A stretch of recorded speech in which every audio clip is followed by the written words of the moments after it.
बिस्मिल्लाहिर्रहमानिर्रहीम। अस्सलाम वालेकुम। पाकिस्तान की 74 साला सियासी तारीख के अकलौते एमएनए कि जिसने जेल की सलाखों में कैद होते हुए इलेक्शन जीता और वो इस्लामाबाद के पार्लियामान तक पहुंचे। क्या आप जानते हैं कि मौलाना आजम तारिक की सियासत आखिर थी कैसी? उन्होंने डॉक्टर अल्लामा ताहिरुल कादरी को इलेक्शन में कितने वोटों से हराया? मौलाना आजम तारिक एक ऐसे सियासतदान के जिनकी जिंदगी के बरस हा बरस पुलिस चौकियों, जेलों, अकुबत खानों और काल कोठरियों में गुजरे, और जब उनका जनाजा उठा तो शहर का अमन व अमान बरकरार रखने के लिए रेंजर्स और पाक आर्मी के दस्ते बुलवाए गए। आज की वीडियो में अढ़ाई मरले के घर में रहने वाले साबिक एमएनए और मजहबी लीडर मौलाना मोहम्मद आजम तारिक की जिंदगी से मुतालिक 30 दिलचस्प फैक्ट्स आप तक शेयर किए जाएंगे। 28 मार्च 1961 के रोज चीचा वतनी के नवाही गांव में पैदा होने वाले मौलाना मोहम्मद आजम तारिक का ताल्लुक राजपूत मंच बरादरी से था। मौलाना आजम तारिक ने अपनी दीनी तालीम कराची के मदारिस से हासिल की। उन्होंने साल 1984 में बनौरी टाउन के मशहूर जामिया से दरसे निजामी मुकम्मल की।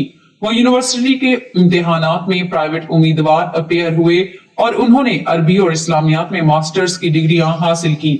मौलाना आजम तारिक कराची नागन चौरंगी पर वाक़े जामे मस्जिद सदीक़ अकबर में खताबत और अमामत की जिम्मेदारियां निभाते रहे। पंजाब के शहर झंग के एमएनए मौलाना मोहम्मद एसारुल कासमी के कत्ल के बाद मौलाना आजम तारिक को उनका जानशीन मुकर्रर किया गया और वो कराची से झंग शिफ्ट हो गए।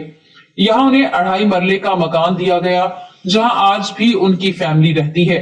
मौलाना आजम तारिक को सपाहे सहाबा की जमाती इस्तिलाह में जर्नैल कहा जाता था। मौलाना आजम तारिक पाकिस्तान की 74 साला सियासी हिस्ट्री के वो इकलौते सियासतदान थे कि जिन्होंने जेल में रहते हुए अपने नॉमिनेशन पेपर्स जमा करवाए। वो इंतखाबी मुहिम के दौरान जेल में कैद रहे और वो जेल में बैठकर एमएनए मुंतखब हुए। मौलाना आजम तारिक खुद बताया करते थे कि जब मैं मियां वाली की काल कोठरी में बंद था, जहां हमें मालूम नहीं होता था कि बाहर दिन है या रात, तब हम जेल के अमले से पूछा करते कि ये तो बता दो कि इस वक्त कौन सी नमाज का टाइम हुआ है। मौलाना आजम तारिक पर 65 के करीब मुकदमात कायम थे, जिनमें से निस्फ मुकदमात दहशतगर्दी से मुतालिक थे। वो अपनी जिंदगी में झंग, फैसलाबाद, बहावलपुर, अटक, मुल्तान, चौंक सेंटर, लाहौर, रावलपिंडी, कोट लखपत, लाहौर और मियांवाली की जेलों में कैद रहे। मौलाना आजम तारिक के सपोर्टर्स की जानिब से बारहा उनकी फैसलाबाद तकरीर का जिक्र किया जाता है। मौलाना आजम तारिक ने फैसलाबाद के धोबी घाट ग्राउंड में एक बड़े जलसा-ए-आम से खिताब किया। उनके मुखालिफिन ने जलसे पर गोलियों की बौछार कर दी। गोलियां भी चलती रही और मौलाना साहब अपनी तकरीर भी करते रहे। ये तकरीर आज भी यूट्यूब पर मौजूद है। मौलाना आजम तारिक को उनकी जमात ने 1992 के ज़िमनी इलेक्शन में उतारा। उनका मुकाबला हुकूमती उम्मीदवार शेख मोहम्मद यूसुफ से था, जो हुकूमती मशीनरी के भरपूर इस्तेमाल के बावजूद भी मौलाना आजम तारिक ने अपने मुखालिफ को 7000 वोटों के फर्क से शिकस्त दी और यूं मौलाना पहली बार कौमी असेंबली के मेंबर मुंतखब हुए। मौलाना आजम तारिक 1993 के जनरल इलेक्शन में दूसरी मर्तबा इंतखाबी अखाड़े में उतरे। अब की बार उनका मुकाबला साबिक एमएनए नवाब अमानुल्लाह खान सयाल और शेख मोहम्मद इकबाल से था। मुतहदा दीनी महाज के मौलाना आजम तारिक ने अपने मुखालिफिन के 24 और 36,000 वोटों के बदले में 55,000 वोट हासिल किए और मुसलसल दूसरी बार इस्लामाबाद के पार्लियामान तक पहुंचे। मौलाना आजम तारिक गरजदार आवाज रखते थे। वो जब असेंबली में बोलते थे तो आवाज में इतनी गरज होती थी कि पार्लियामेंट का शोर भी सन्नाटा लगता था। 1997 के जनरल इलेक्शन में हर तरफ मुस्लिम लीग नवाज की फजा बन चुकी थी। ऐसे में मौलाना आजम तारिक नून लीग के अमानुल्लाह खान सयाल से 14,000 वोटों के मार्जिन से शिकस्त खा गए और पार्लियामेंट तक ना पहुंच पाए, लेकिन उन्हें सूबाई असेंबली की सीट से कोई शिकस्त ना दे सका और वो एमपीए बनने में कामयाब हो गए। मौलाना आजम तारिक ने 2002 में जब अपनी जिंदगी का आखिरी इलेक्शन लड़ा, तब वो मियांवाली जेल में कैद थे। पाकिस्तान की तारीख में ऐसा पहली बार होने को था कि कौमी असेंबली के उम्मीदवार ने जेल से ही अपने नॉमिनेशन पेपर्स फाइल किए हों और इलेक्शन भी जेल की सलाखों के पीछे रहकर लड़ा हो। 2002 के जनरल इलेक्शन की कैंपेन के लिए मौलाना आजम तारिक ने जेल में बैठकर अपने हलके की आवाम के नाम ओपन लेटर यानी खुला खत तहरीर किया था। मौलाना साहब के सपोर्टर्स ने इस खत की फोटोकॉपियां और प्रिंटिंग करवाकर इसे गली गली पहुंचाया। मौलाना आजम तारिक के मद्दे मुकाबिल पाकिस्तान अवामी तहरीक के सरबराह डॉक्टर अल्लामा ताहिरुल कादरी और नेशनल अलायंस के शेख वकास अकरम थे। मुखालिफिन के बिल तरतीब 34 और 31,000 वोटों के बदले में मौलाना साहब के बैलेट बॉक्स में 41,425 वोट पड़े और वो तीसरी मर्तबा MNA बनकर पार्लियामेंट की राहदारियों तक पहुंचे। 2002 के आम इंतखाबात के बाद बनने वाली असेंबली में वजीर आजम के इलेक्शन में मीर जफरुल्लाह खान जमाली और मौलाना फजलुर रहमान आमने सामने थे।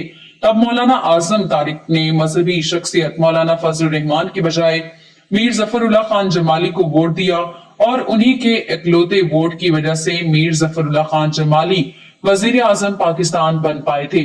मौलाना आजम तारिक पर कई मरतबा जानलेवा हमले भी हुए। कभी लाहौर सेशन कोर्ट में रिमोट कंट्रोल बम धमाके, कभी गोलियां तो कभी रॉकेट लॉन्चर्स और हैंड ग्रेनेड से उन पर वार किए गए। उन पर होने वाले कातिलाना हमलों की तादाद 22 के करीब बनती है। वो बास हमलों में शदीद जख्मी भी हुए, लेकिन हर बार उनकी जान बच जाती। मौलाना आजम तारिक के करीबी साथियों के मुताबिक मस्जिद नबवी के इमाम अल शेख अब्दुर रहमान अल हुसैफी ने उनके जिस्म पर जख्मों के निशानात की वजह से उनसे फरमाया, खालिद बिन वलीद यानी आप तो खालिद बिन वलीद की तरह हैं, क्योंकि खालिद बिन वलीद के जिस्म पर भी 100 से जायद जख्म थे। मौलाना आजम तारिक बेनजीर भुट्टो और नवाज शरीफ के बड़े नाकिदीन में शुमार होते थे, जबकि उनके हम ख्याल पार्लियामेंटेरियंस में शेख रशीद अहमद, नवाबजादा नसरुल्लाह खान, मखदूम जावेद हाशमी, आफ्ताब अहमद शेरपाव, एजाजुल हक और मौलाना अब्दुल सत्तार खान नियाजी जैसे कई नाम शामिल थे। मौलाना आजम तारिक की आबिदा हुसैन, सैयद फखर इमाम, फैसल सालेह हयात, रियाज हुसैन पीरजादा से मुखालिफत चलती रहती थी। याद रहे कि मौलाना आजम तारिक रियाज हुसैन पीरजादा के वालिद के कत्ल में मुलजिम नामजद किए गए और उन्हें कोट लखपत जेल में कड़ा वक्त झेलना पड़ा। मौलाना आजम तारिक 6 अक्टूबर 2003 बरोज पीर कौमी असेंबली के इजलास में शिरकत के लिए झंग से इस्लामाबाद आ रहे थे कि गोलड़ा टोल प्लाजा के नजदीक चंद शरपसंदों की जानिब से उन पर फायरिंग शुरू कर दी गई। ऑटोमेटिक असलहे से लैस अफराद ने 200 के करीब गोलियां चलाईं, जिनमें से 40 गोलियां मौलाना आजम तारिक को लगी और वो अपने 3 मुहाफिजों समेत इस दुनिया से चल बसे। मौलाना आजम तारिक की उम्र वफात के वक्त 41 बरस थी। मौलाना आजम तारिक का पहला नमाज जनाजा इस्लामाबाद में पार्लियामेंट के सामने पढ़ाया गया, जिसमें कौमी असेंबली के स्पीकर और अरकान असेंबली के अलावा अवामुन नास ने कसीर तादाद में शिरकत की। मौलाना आजम तारिक की मैयत को खुसूसी हेलीकॉप्टर के जरिए झंग लाया गया। तब शहर में अमन अमान की सूरत हाल को यकीनी बनाने के लिए पाक फौज और रेंजर्स की खिदमात ली गई और कई रोज तक पाक आर्मी के दस्ते गश्त करते रहे। ज़ले नाज़म झंग साहबजादा सुल्तान हमीद की हिदायत पर पूरे जिला में एक दिन के लिए तमाम निजी और सरकारी इदारे बंद रहे, जबकि तालीमी इदारों को गैर मुअय्यना मुद्दत के लिए ताले लगा दिए गए। जंग में मौलाना आजम तारिक की नमाज जनाजा इस्लामिया हाई स्कूल में अदा की गई, जिसके बाद उन्हें सैटेलाइट टाउन झंग में वाक़े जामिया महमूदिया में सपुर्द खाक कर दिया गया। मौलाना आजम तारिक ने सोगवारान में एक बेवा, 5 बेटियां और 2 बेटे छोड़े।